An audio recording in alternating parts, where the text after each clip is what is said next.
Fish deep fry ആയിട്ടുണ്ട്. So ഇതേ മസാലയിൽ തന്നെ നമ്മൾ സവാളയും വെളുത്തുള്ളിയും പിന്നെ നേരത്തെ കാണിച്ച മിക്സഡ് ആയിട്ടുള്ള ചെറിയ ഉള്ളിയും തക്കാളിയും ഇഞ്ചിയും ഇട്ട് ചതച്ചെടുക്കാൻ പോവുകയാണ്. സവാള നല്ല രീതിയിൽ വശങ്ങിയിട്ടുണ്ട്.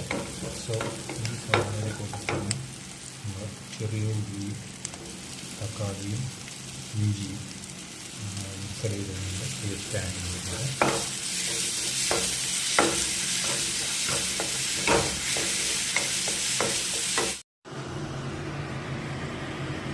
സോ നമ്മുടെ ഫിനിഷിംഗ് നമ്മുടെ റോസ്റ്റ് റെഡിയായി.